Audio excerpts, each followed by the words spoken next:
ओम अज्ञानतिमिरान्धस्य ज्ञानञ्जनशलाकया चक्षुरुन्मिलितमेन तस्मै श्रीगुरुवे नमः। श्रीचैतन्यमनोभीष्टं स्थापितं येन भूतले स्वयं रूपकदा मह्यं ददाति स्वपदान्तिकं वन्देऽहं श्रीगुरुं श्रीभूतपदकमलं श्रीगुरून् वैष्णवाचं श्रीरूपं साग्रजातं सगण रघुनाथान्वितं तं सजीवं साद्वैतं सावधूतं परिजनसहितं कृष्ण चैतन्य देवम श्री राधा कृष्ण पादान सवनललिता श्री शाखानपताश्च नित्यानंदम नमस्तुभ्यं प्रेमानंद प्रदायते कलौ कलमस्य नाशाय जानवीपते नमः। नमो महावदन्याय कृष्ण प्रेम प्रदायते कृष्णाय कृष्ण चैतन्य नामिने गुरुभ्यो नमः। अनर्पिच्चरिचिरात् करुणावतीर्णो कलौ समर्पितुन्नतोज्ज्वल सौ सौभक्ति श्रियं हरिपुरट सुंदर गुत्कदम्ब संदीपितं सदा हृदय कंदरे स्फुर्त्वा सचिनेन्द्रं संसार दुःख जलदो पतितस्य कामा क्रोधादीनि प्रमुखरे कवलीकृतस्य दुर्वासना निवृतस्य निराश्रयस्य चैतन्य चन्द्रमोदेहि पदावलम्बम् चैतन्य चंद्रमं हृदय कुंदम विकास्यम हृदय विदयि चिंतन भृंगरंगे किंचापराधतिमिरनिबिड्डुविजूयं पादामृतं सदय पाय दुर्गतं माम् आजानुलंबित भुजो कनकावदातो संकृतनेकपितरो कमलायताक्षो विश्वम्बरो द्विवरो धर्मपालो वंदे जगत्प्रियकरो करुणावतारो नमस्त्रय काल सत्याय जगन्नाथाय सुताय च सभृत्याय सपुत्राय सकलत्राय ते नमः। अतीर्णो साकरुण्यो परिचिन्नो सदीश्वर श्रीकृष्ण चैतन्य नित्यानंदोद्वय भ्रातरं भजे स जयतु विशुद्ध विक्रमम् कनकाभ्यं कमलाय तीक्ष्णं वर्जानुनं विलम्बितं खडुविजबोधाभक्तिरसाविनर्तकम् जयति जयतु देव श्रीकृष्ण चैतन्य चंद्रो जयति जयतु कृतितस्य नित्या पवित्रं जयति जयतु वृत्तस्य विश्वेशमूर्ति जयति जयतु नृत्यत्वा स्वरूपा प्रियाणाम् पंचतत्वात्मकं कृष्णं भक्तरूपस्वरूपं भक्तावतारं भक्ताख्यं नमामि भक्तिसत्त्विकम्। हे कृष्ण करुणा सिंधु दीनबंधु जगत्पतये गोपेश गोपिकान्त राधाकान्त नमस्तुते तप्त कांचन गौरांगे श्रीराधे वृंदावनेश्वरी वृषभानुसुते देवी प्रणमामि हरिप्रिये वाञ्छाकल्पतरुभ्यश्च कृपा सिन्धुभ्यो च पतितानां पावनेभ्यो वैष्णवेभ्यो नमो नमः। जय श्री कृष्ण चैतन्य प्रभु नित्यानंद श्री अद्वैत गदाधर श्रीवासादि श्री गौर भक्तवृंद हरे कृष्णा कृष्ण कृष्णा हरे हरे हरे राम राम राम हरे हरे। इसमें आज हम लोग को श्रीमद् चैतन्य भागवत मध्यखंड अष्टम अध्याय प्यार संख्या 1 नंबर पढ़ना है। बोलते हैं जय जय श्री गौर सुंदर सर्व प्राण जय नित्यानंद अद्वैतेर प्रेम धाम जय श्री जगदानंद श्री गर्भ जीवन श्री पुंडरीक विद्यानिधि प्राणधन।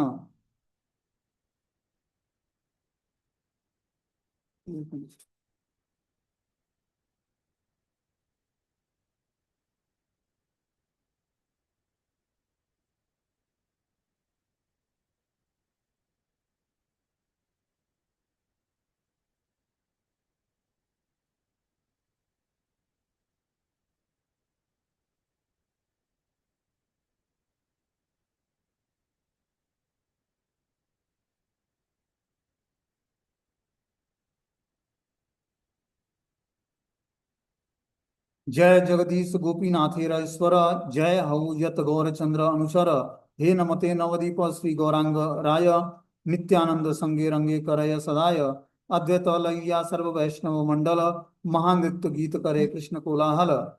सर्व जीवों के प्राण स्वरूप श्री गौर सुंदर की जय जयकार हो। नित्यानंद अद्वैत के प्रेम धाम की जय हो। श्री जगदानंद श्री गर्भ के जीवन स्वरूप की जय जय जयकार हो। पुंडरीक विद्यानिधि के प्राणधन श्री गौरचंद्र की जय जयकार हो। जगदीश गोपीनाथ के ईश्वर की जय जयकार हो। गौरचंद्र के जितने भी अनुचर हैं उन सबकी जय जयकार हो। इस प्रकार से नवदीप में नित्यानंद के साथ मिलकर श्री गौरांग राय निरंतर आनंद में क्रीड़ा करते हैं।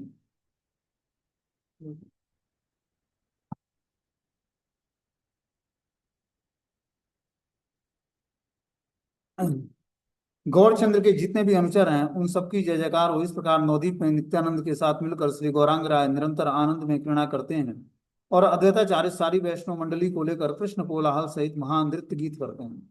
इस तरह बता रहे हैं जो है जो कि जीवों के प्राण स्वरूप श्री गौर सुंदर हैं उनकी जय जयकार बोलते हैं यहाँ पर। नित्यानंद और अद्वैत के प्रेम धाम है भगवान श्री गौरांग महाप्रभु। जगदानंद पंडित श्री के गर्भ के जीवन स्वरूप प्राण है। पुंडरीक विद्यानिधि के प्राण धन है। जगदीश गोपीनाथ के ईश्वर की जयकार हो। जगदीश और गोपीनाथ के ईश्वर हैं गौरांग महाप्रभु।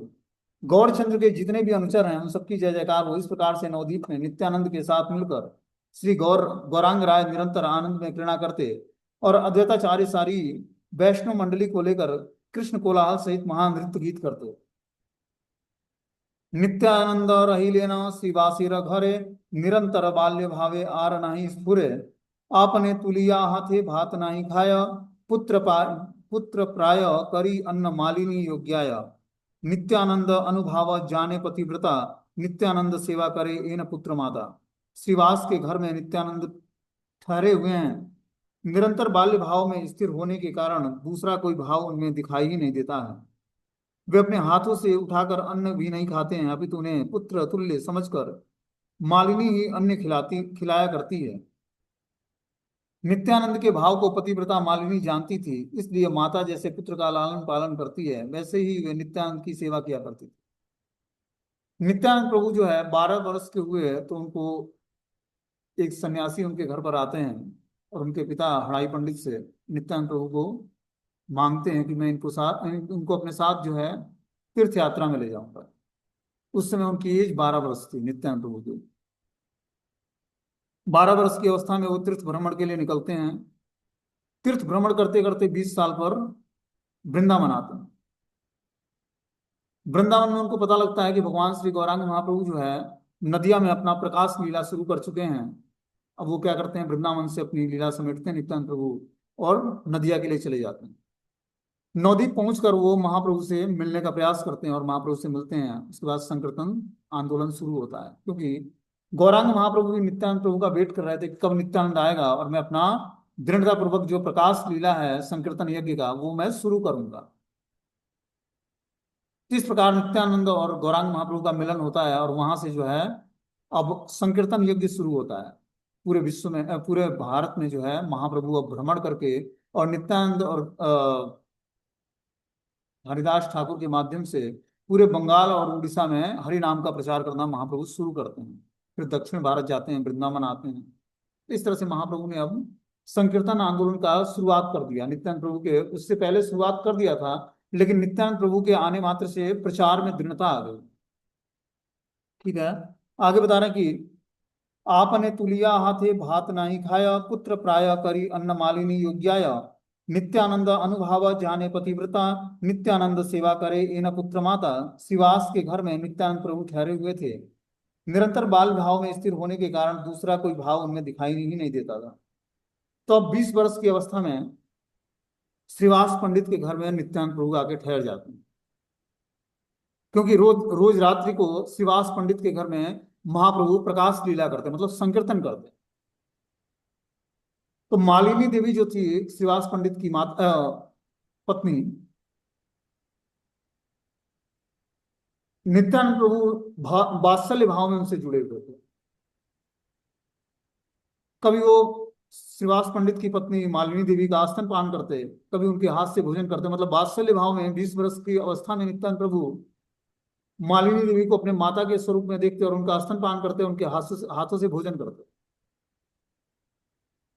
वही यहाँ पर बताया जा रहा है कि श्रीवास के घर में नित्यानंद प्रभु ठहरे हुए थे। निरंतर बाल्य भाव में स्थिर होने के कारण दूसरा कोई भाव उनमें दिखाई नहीं देता।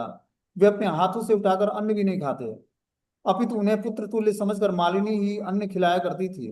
नित्यानंद के भाव को पतिव्रता मालिनी जानती थी, इसलिए माता जैसे पुत्र का लालन पालन करती है वैसे ही वे नित्यानंद प्रभु की सेवा किया करती थी। तो मालिनी देवी नित्यानंद प्रभु को अपने पुत्र के रूप में सेवा करती और वात्सल्य प्रेम के कारण अपना स्तनपान भी कराती, अपने हाथों से भोजन भी कराती। एक दिन प्रभु श्रीनिवासेर सहित बसिया कहे न कथा कृष्ण चरित पंडितेर परीक्षाय प्रभु विश्वम्भर यही अवधूते के न राखे निरंतर कौन जाति कौन कुल किच्छु नहीं जाने परम उदार तुम्ही बलि लाम आमी आप नाराज जाति कुल यदि रक्षा चाहो तबे झाट यही अवधूतेर गुजाओ। एक दिन श्रीवास के साथ बैठकर प्रभु श्री कृष्ण चरित्र के बारे में बात कर रहे थे। उसी समय पंडित श्रीवास की परीक्षा लेते हुए प्रभु विश्वम्भर कहने लगे कि इस अवधूत नित्यानंद को निरंतर घर में क्यों रखे हुए हो? कौन सी जाति अथवा कौन से कुल के हैं इसके बारे में हमें कुछ भी पता नहीं है। तुम तो परम उदार हो, परंतु हम तुमको बता देते हैं कि यदि अपनी जाति और अपने कुल की रक्षा करना चाहते हो तो इस अवधूत को तुरंत विदा कर दो। तो महाप्रभु ने श्रीवास पंडित को बोला कि क्या करो, तुम अपने घर से नित्यानंद प्रभु को जल्दी विदा कर दो। पता नहीं किस गोत्र का किस कुल का ये है, इस अवधूत को तुम तुरंत ही अपने घर से विदा कर दो। ईसत हासिया बले श्रीवास पंडित आमार परीक्षा प्रभु ए नहे उचित दिने के ए तुम्हार भजे सई मोर प्राण नित्यानंद तोर देह मोहते प्रमाण मदिरा यवनी यदि नित्यानंद धरे जाति प्राण धन यदि मोर नाश करे तथापि मुहार चित्त नहीं वे अन्यथा सत्य सत्य तुम्हारा कहिलु यही कथा। कुछ हंसकर श्रीवास पंडित बोले कि मेरी परीक्षा कर रहे हो हे प्रभु, यह उचित नहीं है। एक दिन भी जो आपका भजन करता है वह मेरा प्राण प्रिय है, फिर नित्यानंद तो आपके देह स्वरूप ही है। यह हमारी वात्सल्यमयी सेवा से प्रमाणित हो रहा है। यदि नित्यानंद मदिरा और यवनी को भी ग्रहण कर ले, यदि वह मेरी जाति प्राण और धन का भी नाश कर दे, तब भी उनके प्रति मेरा हृदय नहीं बदलेगा। यह बात मैं आपसे बिल्कुल सत सत कह रहा हूं। तो श्रीवास पंडित ने बोला कि हे महाप्रभु, आप हमसे मजाक मत करिए। श्रीवास पंडित हंसकर बोलते हैं कि हे प्रभु, आप हमारी परीक्षा मत लीजिए। नित्यानंद प्रभु मेरे, जो भी आपका एक बार भी भजन कर लेता है वो मेरा प्राणों से अत्यंत प्रिय बन जाता है। श्रीवास पंडित बोलते हैं, और नित्यानंद तो आपके दीन स्वरूप हैं। यह हमारी वात्सल्यमयी सेवा के से प्रमाणित हो रहा है। यदि नित्यानंद प्रभु मदिरा और स्त्री को भी ग्रहण कर लें और मेरी जाति प्राण और धन को भी नाश कर दें, तब भी मैं अपने हृदय में उनके लिए कभी कपट नहीं पालूंगा। मैं आपसे बिल्कुल सत्य बात करता हूं। इस प्रकार हमें भी नित्यानंद प्रभु के प्रति जब हमारी श्रद्धा बढ़ेगी, तभी हम गौरांग महाप्रभु के चरणों के प्रति हमारा आकर्षण बढ़ेगा। बिना नित्यानंद प्रभु के श्री गौरांग के चरणों के प्रति आकर्षण नहीं बढ़ेगा। और बिना गौर नित्यानंद की कृपा हुए बिना जीवात्मा के बंधनकारी नष्ट जीवन नष्ट नहीं होंगे। बिना बंधनकारी जीवन नष्ट हुए बिना बिना कृष्ण की कृपा नहीं होगी। इसीलिए क्या करना है, इस कलयुग के बद्ध जीवों को भगवान श्री गौरांग और नित्यानंद प्रभु की शरण ग्रहण करनी है। शरण कैसे ग्रहण करनी है? पंच तत्व मंत्र का उच्चारण करना है, कृपा की याचना करनी है। जय श्री कृष्ण चैतन्य प्रभु नित्यानंद श्री अद्वैत गदाधर श्रीवासादि श्री गौर भक्त वृंद। नाम जप में जब जब बाधा उत्पन्न हो, तब इस पंच तत्व मंत्र का उच्चारण करना, प्रेयर करना है उनसे कि हे भगवान श्री गौरांग और नित्यानंद अद्वैताचार्य गदाधर पंडित और श्रीवास पंडित, आप हमारे भक्ति में आ रहे बाधाओं को नष्ट करिए।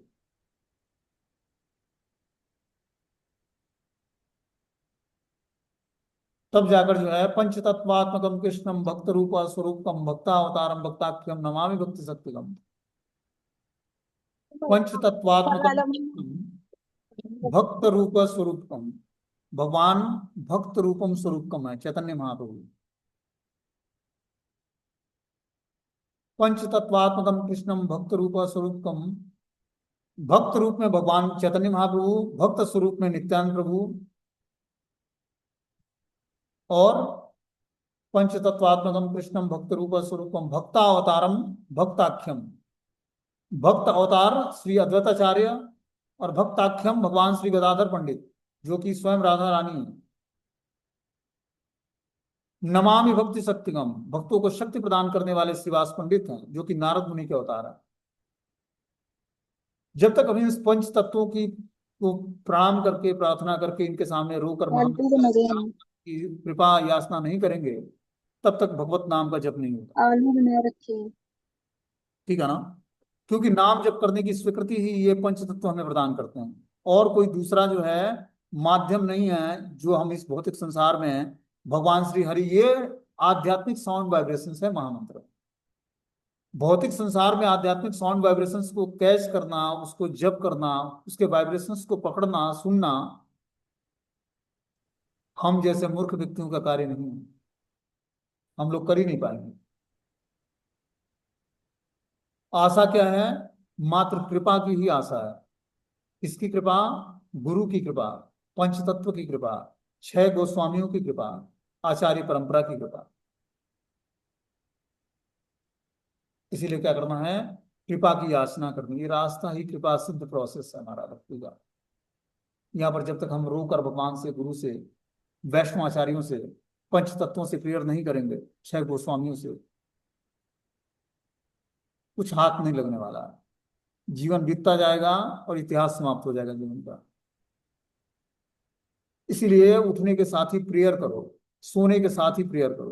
पूरा दिन हमारा प्रेयर्स में गुजर जाना चाहिए, पछताओं में गुजरना चाहिए। हे प्रभु, जन्म जन्मांतर अनेक जन्म बीत गए, ये भी जन्म वृथा बीतता जा रहा है, सोने खाने उठने बैठने परिवार के सदस्यों के साथ हंसी मजाक करने में ही जीवन व्यर्थ बीता जा रहा है।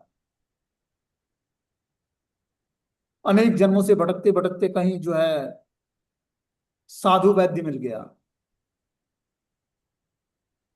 साधु वैद्य मतलब गुरु मिल गए आध्यात्मिक, उन्होंने हमें दवा दे दिया, भक्ति लता बीज दे दिया, आदेश दिया कि श्रवण कीर्तन करके इस भक्ति लता बीज का पोषण करना। हृदय में बहुत ही शीतलता मिले कि आध्यात्मिक गुरु मिले। क्या उनके वाक्यों को हम लोग ऐसे फॉलो करने का प्रयास कर रहे हैं? नहीं कर रहे हैं। तो प्रोग्रेस कैसे होगा?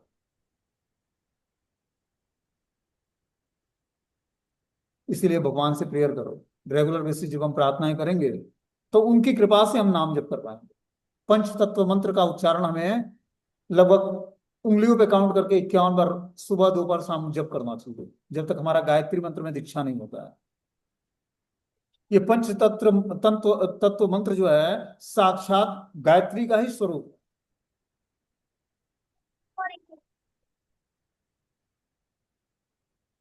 इनकी यानी कि कृपा से ही चीजें हम वो आध्यात्मिक अब वो जीवन में कोई अघोरित या बंधन हो नहीं रही थी। होंगे और हम आध्यात्मिक जीवन में प्रोग्रेस कर पाएंगे।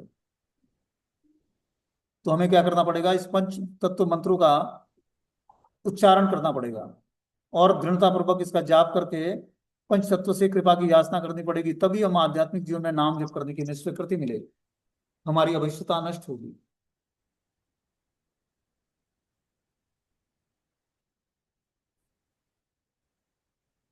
बता रहे हैं ईसत हासिया वाले श्रीवास पंडित, कुछ हंसकर श्रीवास पंडित बोले कि मेरी परीक्षा कर रहे हो प्रभु, यह उचित नहीं है। एक दिन भी जो आपका भजन करता है वो मेरा प्राणों से प्रिय होता है। नित्यानंद तो आपके देह स्वरूप हैं, यह हमारी वात्सल्यमयी सेवा से प्रमाणित हो रहा है।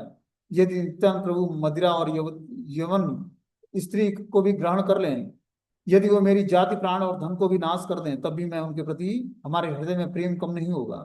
ये बिल्कुल मैं सत्य सत्य बोलता हूँ। बोलते हैं नित्यानंद प्रभु बालक जैसे स्वभाव का प्रकाश करते हुए श्रीवास के घर में अवस्थान कर रहे थे। श्रीवास की पत्नी मालिनी देवी वात्सल्य रस में निमग्न होकर उनको पुत्र की भांति भोजन कराया करती थी। इसलिए नित्यानंद प्रभु के प्रति श्रीवास के अनुराग को जानने के लिए श्रीमद महाप्रभु उनसे बोले कि अज्ञात कुलशील नित्यानंद के साथ इतना मेल जोल अच्छा नहीं है। इससे उसके उत्तर में श्रीवास बोले कि मैं जानता हूँ नित्यानंद आपका देह और प्राण है। भगवत तत्व में देह देही भेद नहीं होता, यह हमारी वात्सल्य रसमयी सेवा से प्रमाणित हो रहा है। नित्यानंद की सेवा और आपकी सेवा में हमारे लिए कोई अंतर नहीं है। मैं आपका भक्त हूं, मैं अच्छी तरह जानता हूं कि आप में जितनी सेवा प्रवृत्ति है वही मेरे हृदय की आराध्य वस्तु है। इस प्रकार विपरीत उक्तियों के द्वारा मेरी परीक्षा लेने का आपका कर्तव्य नहीं है। तो श्रीवास पंडित ने बोला कि हे महाप्रभु, नित्यानंद प्रभु आपके प्राण धन हैं और इस कारण से मैं आपका भक्त हूं। मैं अच्छी तरह जानता हूं कि आप में जितनी सेवा प्रवृत्ति है वही मेरे हृदय की आराध्य वस्तु है। इस प्रकार विपरीत उक्तियों के द्वारा मेरी परीक्षा लेने का आपका कर्तव्य नहीं बनता कि आप मेरी परीक्षा मत लीजिए, क्योंकि नित्यानंद प्रभु आपके प्राण स्वरूप, आप उनको प्राणों से ज्यादा प्रिय हो। नित्यानंद प्राण धन गौर हरि। नित्यानंद के प्राण धन कौन है? गौर हरि। तो नित्यानंद के प्राण धन तो गौर हरि हैं, हम लोग के भी प्राण धन गौर हरि हैं। ऐसा बनाना पड़ेगा। भगवान श्री गौरांग महाप्रभु को अपना प्राण धन बनाना पड़ेगा। अभी प्राण धन हमारे परिवार के सदस्य लोग हैं, धन है, जॉब है, बिजनेस है। प्राण धन अभी गौर हरि नहीं है। जब गौर हरि हमारे प्राण धन हो जाएंगे तो जीवन बदल जाएगा, जीवन की दिशा और दशा दोनों बदल जाएगी।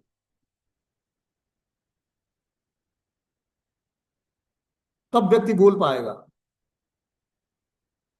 कि हमारा प्राण धन गौर हरि। अभी हम लोग नहीं बोलते ना कि हमारा प्राण धन गौर हरि, लेकिन तब बोलेंगे कि हमारे प्राण धन तो गौर हरि हैं, उनके बिना हमारा हार्ट धड़केगा नहीं, बिना गौर हरि की शरण ग्रहण किए, उनका दर्शन किए, उनको प्रणाम किए, उनको ग्लोरीफाई किए, और बिना गौरांग महाप्रभु के प्रेम को कोई कृष्ण प्रेम प्राप्त नहीं कर सकता है। ये कलयुग के जीवों के लिए संभव नहीं है। हमने अभी इससे पहले वाले क्लास में सुनाया ना कि भगवान कृष्ण की शर्त क्या है, अर्जुन को क्या शर्त बता रहे हैं भगवान, कितना कठोर शर्त बताया कि जब तक जीवात्मा भगवान की शुद्ध भक्ति को एडॉप्ट नहीं करता, तब तक उसके धर्म अर्थ काम मोक्ष को मैं समाप्त नहीं करता उसकी इच्छाओं को। क्या दृढ़ स्टेटमेंट दिया भगवान ने, कि जब तक भगवान की भक्ति के शुद्ध भक्ति को प्राप्त नहीं करता, तब तक भगवान उसके धर्म अर्थ काम को से उसको छुटकारा नहीं देता। पालन कर बेटा, तो भी धर्म अर्थ काम को अच्छे तरीके से पालन कर, शुद्ध भक्ति की इच्छा जागृत कर, शुद्ध भक्ति को कर, तपस्या कर उसके लिए, तब तुझे मैं समस्त बंधनों से छुड़ा पाऊंगा। देखो कितना कठोर शर्त है भगवान का।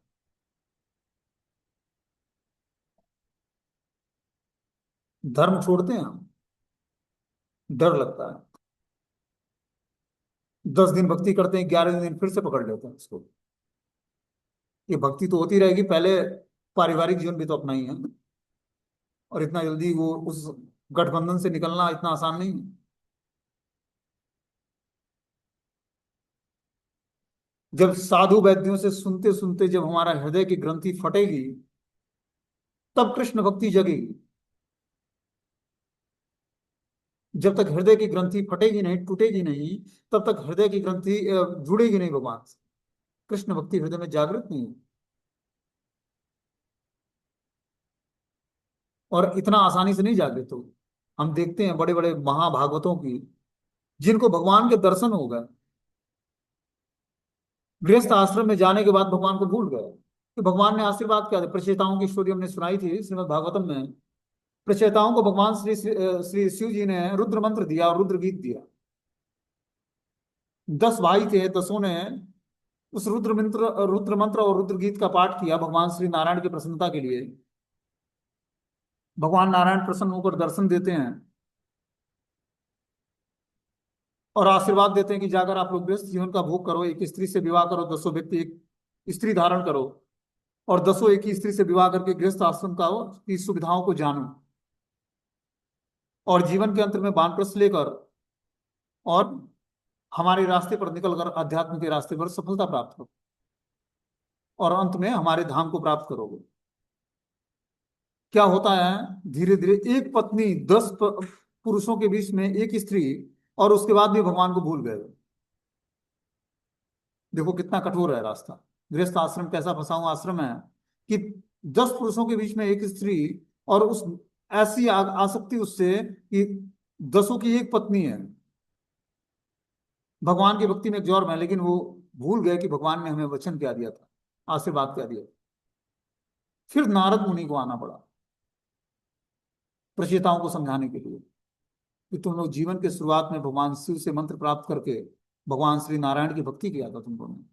भगवान ने तुम लोगों को दर्शन दिया था और बोला था कि जीवन का अंत होने से पहले हमारे आध्यात्मिक रास्ते को स्वीकार करना, फिर दोबारा दृढ़ता पूर्वक, और फिर मुझे जानते हुए मेरे धाम को प्राप्त करना। क्या उस रास्ते पर दृढ़ हो तुम लोग? तब वो नारद मुनि को प्रणाम करते हैं। ये है गृहस्थ आश्रम।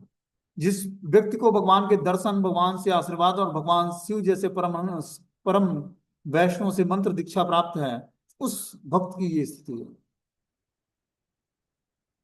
तो हम जैसे निखट्टू लोगों का क्या होगा,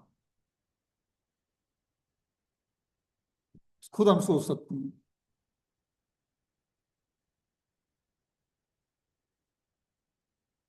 बहुत ही मुश्किल है यह रास्ता अध्यात्म का। इसीलिए डरो, डर के इसको स्वीकार करो कि भगवान ने हमें अच्छा चांस दिया। इच्छाओं को, आसक्तियों को शुद्ध करो। एक दिन श्रीवास के घर, आगे बता रहे हैं इसमें कि नित्यानंद प्रभु जो है बाल्य जैसे स्वभाव का प्रकाश करते हुए श्रीवास के घर में अवस्थान कर रहे थे। श्रीवास की पत्नी मालिनी देवी वात्सल्य रस में निमग्न होकर उनको पुत्र की भांति भोजन कराया करती थी। इसलिए नित्यानंद के प्रति श्रीवास के अनुराग को जानते हुए श्रीमन महाप्रभु उनसे बोले कि अज्ञात कुलशील नित्यानंद के साथ इतना मेल जोल अच्छा नहीं है। इसके उत्तर में श्रीवास बोले कि मैं जानता हूँ नित्यानंद आपके देह और प्राण हैं, इस कारण से आप मेरे कर्तव्य की परीक्षा ना लें। मदिरा पीने वाले उन्मत्त जनगण विभिन्न प्रकार के कुकर्म करने में लगे होने के कारण समाज में रहने वाले व्यक्ति को की दृष्टि में अत्यंत घृणा के पात्र होते हैं। मदिरा के द्वारा जीवों की बुद्धि वृत्ति विनष्ट हो जाती है और कुछ सती कार्यों में प्रवृत्त बढ़ जाती है। प्राकृतिक रूप पर आसक्त भोगी संप्रदाय जाति कुल और आचरण आदि का विचार न करके यवनी के साथ संसर्ग किया करते हैं। इससे उन लोगों की जाति और कुल कलंकित हो जाती है। इससे उन लोगों का अधपतन होता है। प्रजापत्य और ब्रह्म विवाह को छोड़कर पैशाच्य और राक्षस आदि विवाह, सवर्ण विवाह के अतिरिक्त सवर्ण वर्ण विवाह, नीच मलेच्छ आदि का संसर्ग आदि जाति दोष के कारण है। मदिरा पान के द्वारा जीवों की बुद्धि वृत्ति पाप के रास्ते पर चल पड़ती है। इसलिए उसे मदिरा सेवी व्यक्तियों की में यौनि संसर्ग की रुचि प्रकाशित होती है कि जो व्यक्ति एल्कोहल पीता है, मतलब शराब पीता है, उसकी बुद्धि भ्रष्ट हो जाती है और वो न चाहते हुए भी यौन जीवन के प्रति आकर्षित हो जाता है। कैसी यौन जीवन के प्रति? वैश्यावृत्ति के प्रति, वैश्याओं के प्रति आकर्षण उसका बढ़ जाता है। क्या पीने से? मदिरा पान करने से बुद्धि भ्रष्ट हो जाती है। बता रहे हैं कि मदिरा पान के द्वारा जीवों की बुद्धि वृत्ति पाप के रास्ते पर चल पड़ती है। इस कारण से वो सामाजिक विचारों से ये सब विषय विशेष रूप से घृणा के योग्य है। प्रभु नित्यानंद वात्सल्य रस के आश्रित आश्रय गणों की को अति प्रिय वस्तु है। जगत गुरु अवधूत नित्यानंद यदि कभी भी ऐसा सबसे बड़ा घृणित कार्य भी कर बैठे, तब भी मैं उनके प्रति श्रीवास का अनुराग कम नहीं होगा। श्रीवास पंडित बोलते हैं कि ऐसे घृणित कार्य भी वो नित्यानंद प्रभु करते हुए दिख जाएं, तब भी उनके प्रति हमारा विश्वास कम नहीं होगा। ऐसा वो करेंगे नहीं, साक्षात भगवान है, लेकिन एज ये वो एग्जाम्पल बता रहा है कि नित्यानंद प्रभु और जो इतने घृणित कार्य भी कर रहे हैं, तभी नित्यानंद प्रभु के प्रति हमारा प्रेम कम नहीं होगा, क्योंकि वो जगत गुरु अवधूत हैं, सब जगत के गुरु हैं नित्यानंद प्रभु। श्रीवास कह रहे हैं कि नित्यानंद प्रभु यदि उनकी जाति का विनाश कर दें या उनको मार भी डालें अथवा उनके धन आदि का अपहरण कर लें, तब भी नित्यानंद के प्रति उनकी सेवा प्रवृत्ति का लेस मात्र भी ह्रास नहीं होगा। प्रेम का स्वभाव ही ऐसा है कि प्रेमास्पद में उनके प्रति लौकिक वितृष्णा उत्पन्न करा देने वाला कोई भी लक्षण पूर्ण रूप से दिखाई देने पर भी उस प्रेमी की भावनाएं विपरीत नहीं होती। श्री नित्यानंद प्रभु में मैं नित्य काल से अनुरक्त हूँ और उनमें थोड़ा बहुत लौकिक नैश्वर्य विरोधी भाव भी दिखाई दे, तब भी मैं उनके प्रति अनुराग का पक्षपाती बना रहूंगा। प्रकृति प्रस्ताव में श्री नित्यानंद प्रभु उत्तम नीति परायण के परम उच्च आदर्श हैं। क्या बता रहे हैं यहाँ पर कि उनमें थोड़ा भी लौकिक नैश्वर्य विरोधी भाव भी दिखाई दे, तब भी मैं उनके प्रति अनुराग का पक्षपाती बना रहूंगा। प्राकृतिक प्रस्ताव में श्री नित्यानंद प्रभु उत्तम नीति परायण के परमोच्च आदर्श उदाहरण है। यदि कोई उनकी नित्या निंदा करने की भावना से उनको सर्वाधिक नीचता के साथ जोड़ने का प्रयास भी करे, तब भी मेरे विचार से नित्य आनंदमय वस्तु की सेवा का परित्याग करना किसी भी रूप में विवेक युक्त नहीं होगा। दुर्बल हृदय और पाप प्रवण चित्त वाले लोग भी नित्यानंद की महिमा की उन सब बातों को समझने में असमर्थ होने के कारण उन्हें विकृत भाव से ग्रहण करते हैं और अपने असत स्वभाव को समर्थन दिया करते हैं। इससे उनकी नीति विरुद्ध घृणित रुचि का परिचय मिलता है। अदूरदर्शी से पूर्ण एवं सत्य वस्तु में प्रवेशाधिकार से वंचित भाव समृद्ध कभी भी श्रीमन नित्यानंद प्रभु की अप्राकृतिक गंभीर लीलाओं में प्रवेश करने में समर्थ नहीं हो पाते हैं। कि जो व्यक्ति जो है नित्यानंद प्रभु के प्रति गलत बुद्धि धारणा रखता है या उनके प्रति असत विचार रखता है या असत विचारों का समर्थन करता है, वो कभी भी भगवान श्री गौरांग महाप्रभु की लीलाओं के प्रति आकर्षण नहीं जागृत कर पाएगा।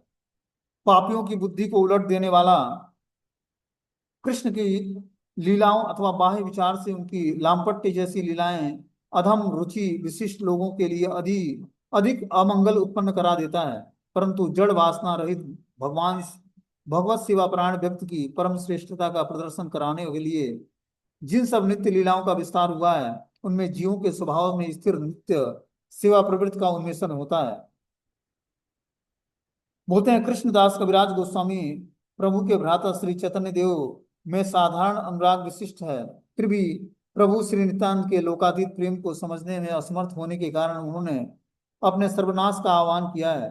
उनके अनुरूप आचरण करने वाले बता रहे हैं कि जो है, जो कृष्णदास कविराज गोस्वामी है, जो कि चैतन्य चैतन्य के लेखक हैं, बोलते हैं कि श्री चैतन्य देव में साधारण अनुराग विशिष्ट है, फिर भी और जो प्रभु नित्यानंद के लोकातीत प्रेम को समझने में असमर्थ होने के कारण उन्होंने अपना सर्वनाश का आह्वान किया है। कि उनकी चित्त वृत्ति तो श्री चैतन्य महाप्रभु में लगी है, उनमें अनुराग है उनका, लेकिन नित्यानंद प्रभु में उनका लोकातीत प्रेम नहीं है। इस कारण से उन्होंने अपने असमर्थ होने के कारण उन्होंने अपने सर्वनाश को आह्वान किया कि भगवान श्री गौरांग महाप्रभु के प्रति कोई अगर जो प्रेम जागृत कर भी लेता है, लेकिन अगर जो नित्यानंद प्रभु के प्रति प्रेम जागृत नहीं हुआ तो उसका सर्वनाश सुनिश्चित है। एते के सुनीला यदि श्रीवासेरा मुखे हुंकारा करिया प्रभु उठे तार बुके। प्रभु बोले की बलीला पंडित श्रीवास नित्यानंद प्रति तोर इत विश्वास। मोर गोप्य नित्यानंद जानिला से तुम्ही तुम्हारे संतुष्ट हैया वर दिया आमी। यदि लक्ष्मी भिक्षा करे नगरे नगरे तथापि दारिद्र तोर नहीं वेक घरे। विडाल कुकुर आदि तुम्हारा वाड़िया सवार अमाते भक्ति हई वेक स्थिर।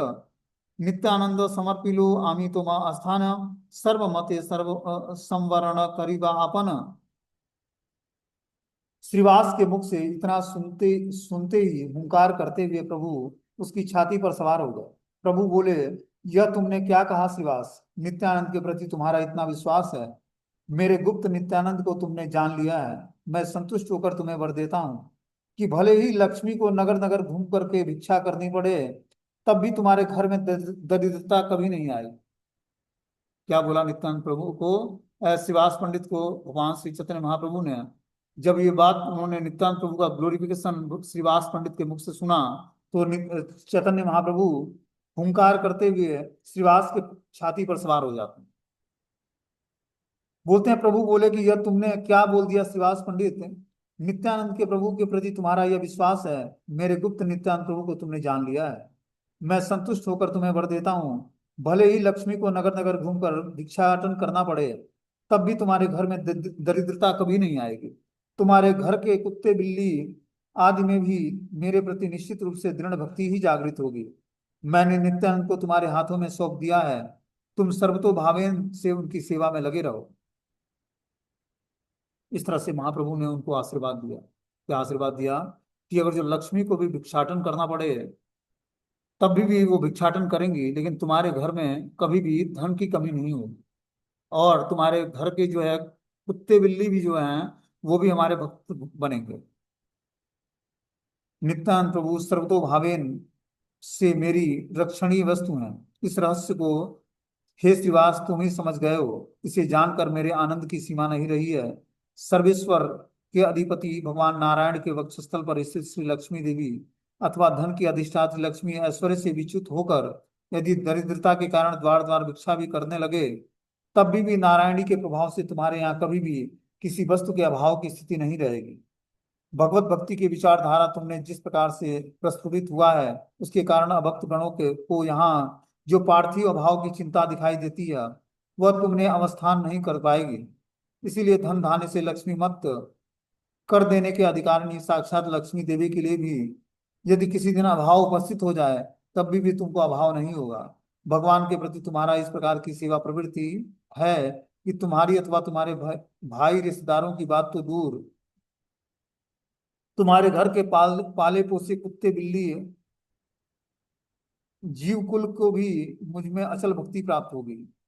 इस तरह से महाप्रभु ने श्रीवास पंडित को आशीर्वाद दिया। आगे इसमें बता रहे हैं कि नित्यानंद तुम्हारी उपासनीय वस्तु हैं। उस उनकी निरंतर सेवा करने के लिए मैंने तुम्हें उनको सौंप दिया है। तुम सभी प्रकार से उनकी सेवा में संलग्न रहना, ऐसा आशीर्वाद महाप्रभु ने दिया।